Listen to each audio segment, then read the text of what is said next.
Okay, I've got a lot of material and content to go through in 10 minutes, so we'll need your help on doing this. I'm going to talk a lot more about tools and analytics and geoprocessing. I think that Ben did a great job of kind of setting up the stage on the purpose, which is actually applying things for practical reasons. So we're going to be talking about developing analytical tools, our experience from that, and then things that we can move forward on as a community. I was hoping that Jason Roberts, who's one of our lead developers, could be here today with me, but Jason's at home. His wife had their second kid last week, and so he needed to stay home. So Jason's probably watching on video right now, we think. Okay, or he could be sleeping in. So just a real brief one slide on background on our lab. The Marine Geospatial Ecology Lab deals with marine ecology, geospatial analysis, and ecoinformatics, and we focus on the intersection of those fields as they apply to marine science and conservation. We have labs in Durham, North Carolina, Beaufort, North Carolina, and we have some people in remote locations. And much of the content I'm going to talk about today, Jason is going to be the lead technical analyst if you want to follow up on some of these issues. So we have found that ArcGIS software and geoprocessing tools have not been fully capable for many ocean and marine applications, and I mean that in a very constructive way. There's a lot of new territory, new things to work with. Don showed timelines going back to 1989, and somewhere along those timelines I started getting involved in some of these things, and we've been working on this for well more than a decade, and there's a lot more to do, a lot to be developed, and I think this community here is a really great move forward. So what does the marine community need from ArcGIS? In general, we need better support for scientific data and analysis, particularly data with time and depth dimensions. We've been beating on this question for quite a number of years. Time is part of geography, and so I think that's a really important issue, and it's not just for the ocean and marine community, it's all geospatial and analytical communities. Our lab has been building a lot of tools to work on top of the ArcGIS platform, and so we have the Marine Geospatial Ecology toolset. And another take-home message I'd like everyone to take away from this is we believe in a kind of a philosophical approach that if you're in a lab, either an academic, nonprofit, or government lab, if you're doing analysis, don't just publish papers, publish the tools, because that's a great way to move the field forward and have people replicate. I mean, that's what science is supposed to be about, is to be able to replicate results. So one way to do that is if you put the work into doing the analysis, turn it into a tool or a script, and then share it. And then we can build on those things. So that's the whole philosophy behind the Marine Geospatial Ecology toolset.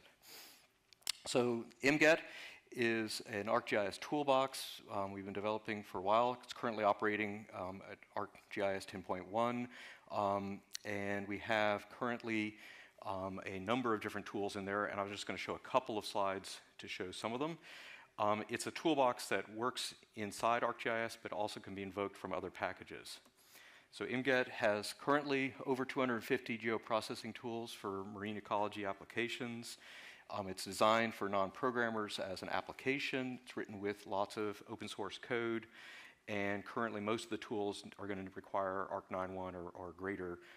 And I have a citation here for a paper that describes, a general paper describing the tool set. Also, just a little note here, it is completely applicable for terrestrial applications, and we kind of marketed it as a marine toolbox, but probably 90% of the tools work really well for all sorts of applications, so it's fairly generic. I just wanted to show a couple of examples so people get an idea if they haven't seen the tools we've been building. Some of the tools deal with data conversion, and so this shows one example for tools that allow you to convert NASA MODIS data for SST, and it's a built-in tool that lets you go grab the data, set the parameters for the downloads, process it, and get it into a format that's useful for applications. Another one are oceanographic tools. So we have a whole suite of tools that allow us to pull out things like sea surface temperature fronts and eddy detection and all sorts of analytical tools that help marine ecologists, fisheries people, other people who want to use these as inputs into other models. And so we have a whole suite of tools for oceanographic processing. We have tools for connectivity, and these are some fairly sophisticated tools that allow you to take information from oceanographic models, be able to do things like larval transport modeling and network models, and actually put them into graph theory network platforms.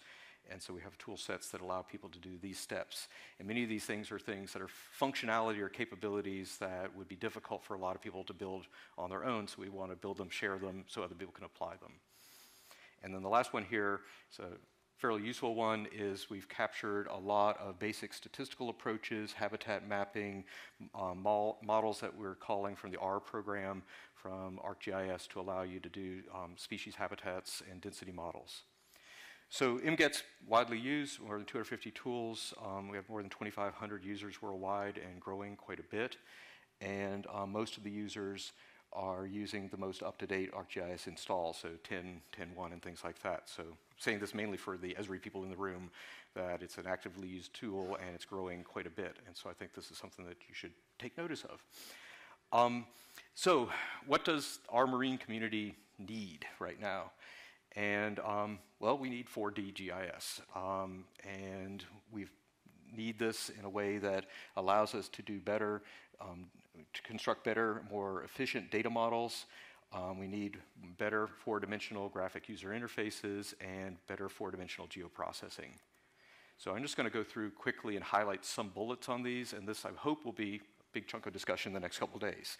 So we really need better support for 4 dimensions, X, Y, Z, and time. We're pushing that. I think you could push the case for having just truly multi-dimensional GIS, similar to like MATLAB, where you can name what variables you want to have as different dimensions. But I think as far as a mapping program, allowing a more fundamental access to time is going to be sufficient. The marine data model tried to address some of these issues, but in some ways it was really trying to build something on top of a 2D system. And so I think there's more fundamental pieces of the software could be redeveloped and actually do this at a more fundamental level in the core package. We need to be able to handle scientific data, HDF, HDF-EOS, NetCDF, OpenDAP data in a more direct way in all the geoprocessing solutions. And so better support for this type of data. And there's many, many things here that we could go in more detail, but that's the main take-home message. We need better four-dimensional graphical interfaces to be able to visualize spatial data through time. And I liked the comments earlier today about a lot of the ocean mapping now is looking at the foundation. I personally do a lot of work trying to look at what's in that water column in the middle. And so, how do we actually look at that? With ARC-10, the time slider, I think, is a nice step forward on looking at graphical interfaces with time, but you could also have time and depth sliders and things that would allow people to zoom in and out of data in much different ways. And I think a lot of people are using other software now to do these kinds of things just because of the ease of use for some other packages for just creating graphics. So this is an area I think is going to be important, the media side. So need special symbology, for things like ocean currents and winds.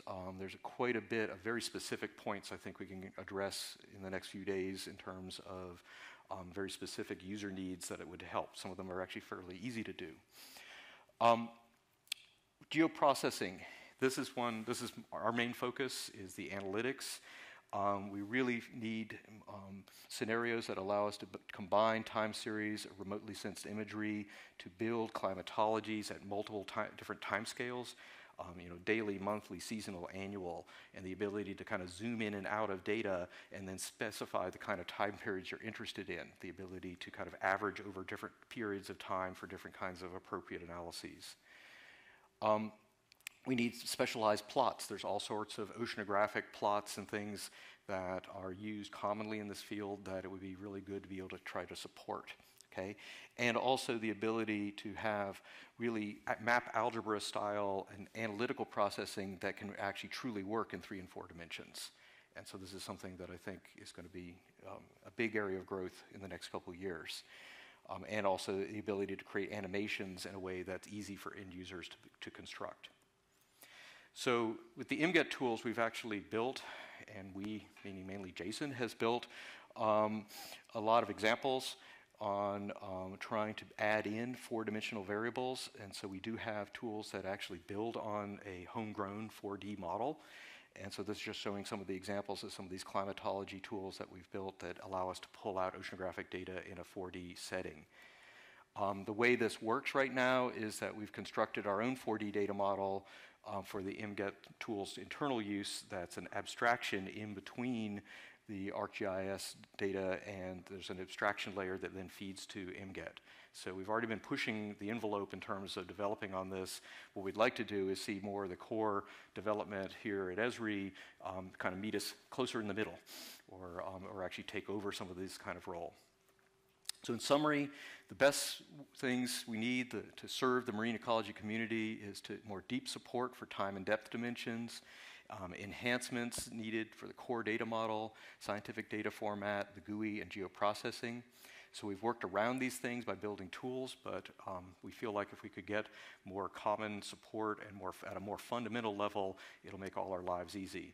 And the other two take-home messages I just want to reinforce is the need for dealing with time and dynamics is, I think, fundamental to geography, but then also the idea of sharing your geoprocessing results with the whole community. I think that's something, kind of a community-wide issue. If we can publish more tools together, we're very interested in actually expanding the MGET toolbox to include other tools other people are providing, so we can see how we might expand that program.